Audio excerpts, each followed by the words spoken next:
Well, hey everybody, welcome back. Way back in 2009, one of my first videos was a comparison review of the Athearn Gunderson 60-foot boxcar, comparing the Genesis model to the regular ready-to-roll version.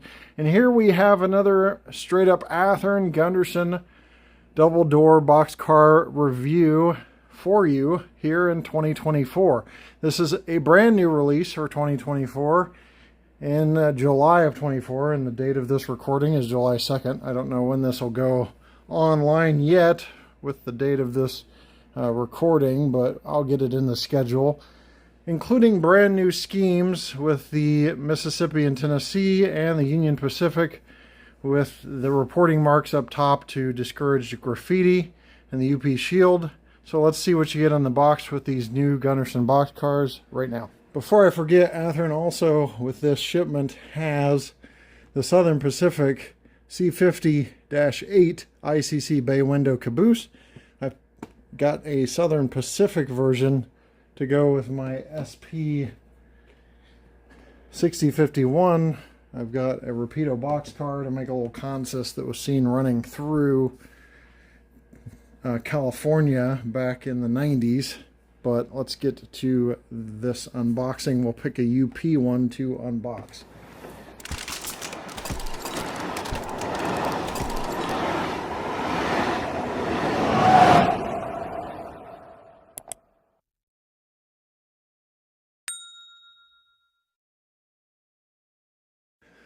All right, somebody asked if I could zoom in more on the videos. It's really hard to. I'm working from my camera phone right now.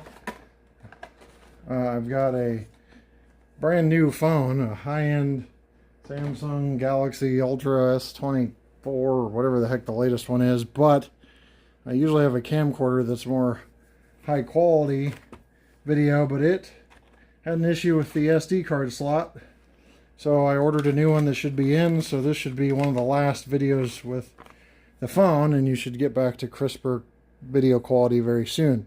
Inside the box, here is the manual, or the exploded parts diagram, I should say. Talks about the 1-year warranty. Really no manual to speak of. But there is that exploded parts diagram and an Athearn news flyer. And then inside, we've done that tape thing I hate, where they tape the ends, but it's probably for our own good. I'm just going to rip it. So, hard plastic shell, also known as blister packaging, and the model pops right out. Let's do a quick 360 of this UP yellow boxcar. It's about as far as I can zoom in before it starts digitally enhancing the picture and making it look like crap with this camera phone. So now I've heard that there's a Walther's mainline version coming out that's more accurate, but looking at photos, I really can't tell any inaccuracies on this compared to these new UP yellow boxcars. So I don't know what those comments online are talking about, because I see the separately applied grabs on the side. I see 4 of those in the prototype photo. I see the stirrup, and I see the ladder rungs there on the ends, and I see 4 of those. Now these are a little thinner on the real thing, but I don't think that's going to be the case in any other version, so I'm not sure where the inaccuracies might be on this model. Maybe you can comment below if you know, but it seems pretty accurate to me. I think the yellow is spot on this. Excess height car and the road number on the end. You've got the coupler cut lever on the end. Crossover platform still appears to be metal. Got the tack board on the end. You do have McHenry plastic couplers with magnetic glad hands. Some people don't like those for long consists. They say they don't hold up, and they swap them out with KDs or metal couplers. Door stops there.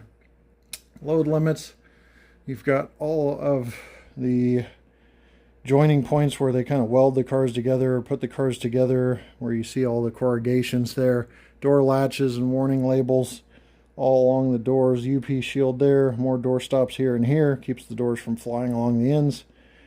Door railings there and there are fine.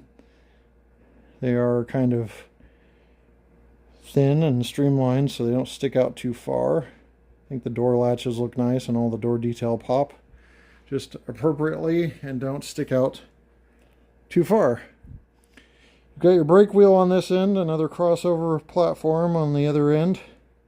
The B end, I guess they call it. Another coupler cut lever.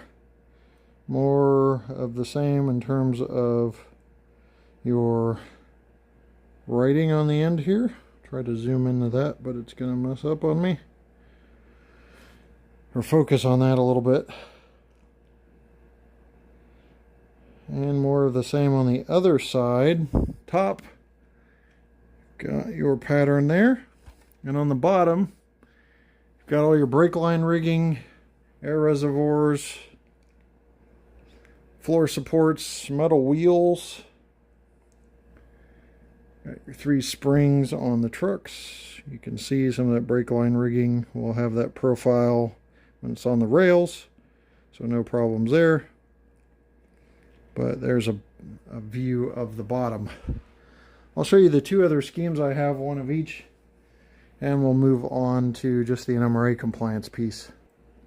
Here's a Canadian Pacific Railway version here, and you can see the FRA striping running along the side, all of the print. Obviously detail shows a little bit better without the yellow washing it out as much. And the same goes for the underside, but I just wanted to give you a quick 360. You can even see the crossover platforms on the end a little better there as well. There's a 360 there on that. And here's your Mississippi, Tennessee version. Also with the reflective striping, not actually reflective, but representative of the reflective striping. So pretty cool there. One thing I wish they did bring back is I've got a version of the previous 60 foot that was weathered out of the factory. I wish they brought that back. That was pretty cool. But that's a previous version, one of the early runs of the 60 foot Gunderson double door boxcar. So it would be neat if they brought that back under Prime for Grime or something, but there's your your Mississippi and Tennessee version. Now the car body length on these is 8.5 inches almost exactly. So with the NMRA standards of initial ounce for weight plus half an ounce for each inch, you're looking at 5 ounces plus 0.2 ounces, so you should be like 5.25, and you got 5.3, so it's NMRA compliant on the weight. Okay, these are pretty free rolling, no problem there. Body wobble though, I got quite a bit of wobble on some of them, especially that middle one's still wobbling. So mixed results on that. One other thing I did notice is one of the boxcar's weights broke free, so that is an issue. Just trying to figure out which one. You can tell the weight in there is moving around, so I'll have to open that up and re-glue the weight back down. But none of the other ones have broken weights, and there's quite a few of them, so it's not terrible percentages, but it's one of the QC issues on this so far is just one weight broke loose, and the weather has been pretty brutal, so glue can kind of break loose under the heat. All right, we'll check coupler height here. Kind of wrap up the NMRA compliance piece. The wheel sets were good, but like one commenter said, are any wheel sets ever bad? I said, very rarely. Well, that gauge is not wanting to cooperate today.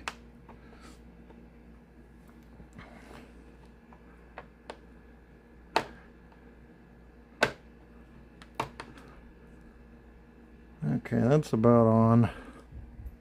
Check the other side here. And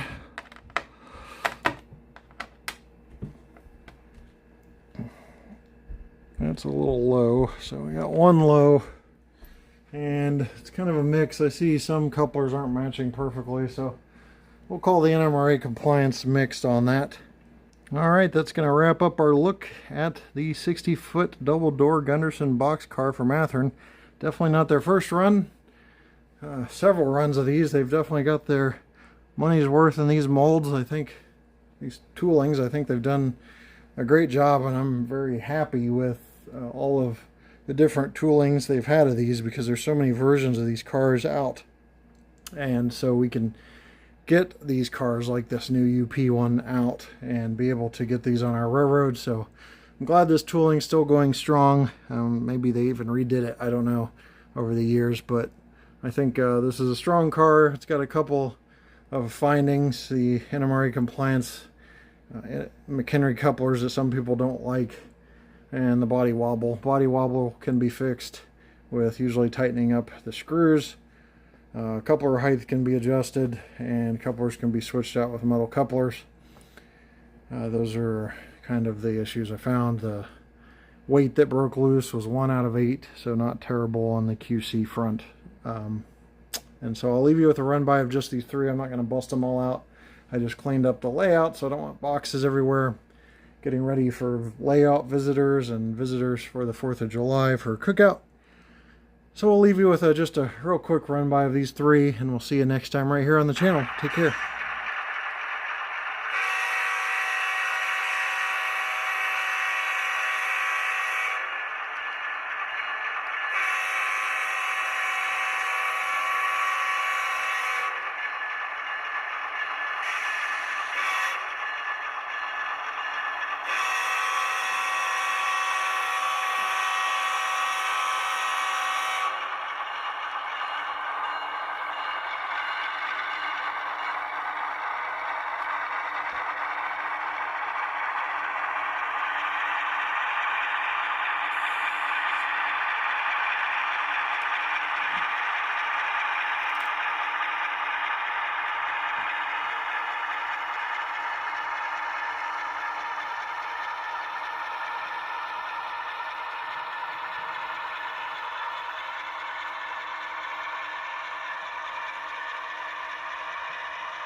Many of the products you see in this video are available at trainworld.com. Since 1968, this family-owned business has been serving the needs of the modeling community with 2 New York brick-and-mortar store locations in Brooklyn and Long Island, plus their vast array of online items. Shop 24/7 at trainworld.com.